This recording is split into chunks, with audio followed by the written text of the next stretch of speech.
Hi guys, so as we know, Lucy Connolly was released from prison, and instead of spending time with her family, which of course was an issue that was brought up by her supporters online, she's been doing lots of interviews.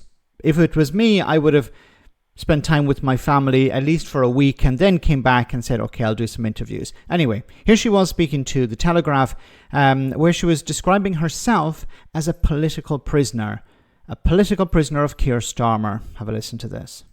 Have you been Keir Starmer's political prisoner?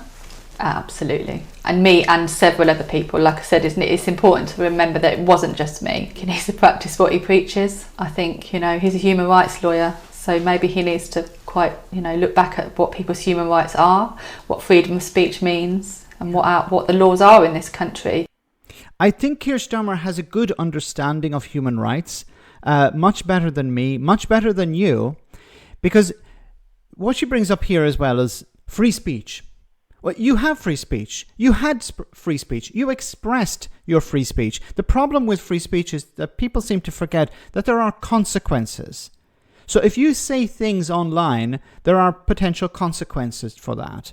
And she is an example of saying stupid things online and facing the consequences of that. You had your free speech. No one has taken your free speech away.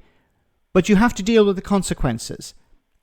We know the old expression, you're free to shout fire in a crowded theatre, but you're not free from the consequences of saying such a thing.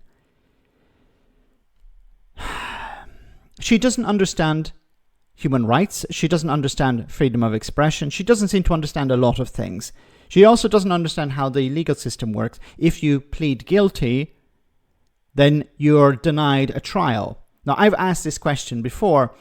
Is it possible that she could have been acquitted? Yes, it's possible, but we don't know because she refused a trial. She pleaded guilty, and of course her supporters are saying, well, she was coerced or she was tricked or she was given bad advice. Okay, but at the end of the day, she is the one who signs the paper. She is the one who makes the decision, and she decided, I'm going to plead guilty for a lesser sentence or to get out of remand or whatever. But if she truly believed that she was a political prisoner, then she would have pleaded not guilty, or she would have rejected the court. We've seen it before where true political prisoners will reject the court, say, I don't recognize this court, or they will plead not guilty because they believe that they have not committed a crime, or whatever they have done was justified. But she pleaded guilty, so she waived her right to a jury trial. She waived her right to any justice under the law because she said, I'm guilty. We're not going to have a trial. She doesn't get to turn around now and play the victim. She can't present herself as a political prisoner because she was not put in prison for her positions. She was put in prison because she was inciting racial hatred. Has she apologized yet? Well, I think she apologized and removed the tweet, but in these interviews, I haven't seen all of them, but I've yet to see her apologize, say sorry to the people at the receiving end of her rhetoric. And I don't think she's going to apologize. It's going to get even more absurd. There are suggestions that she's going to run as a candidate in Reform UK against Yvette Cooper, the Home Secretary. That would be fun to watch. So I think we're starting to see a sort of Americanization of British politics, where these sort of things would happen in the US, and now it's going to happen in the UK as well.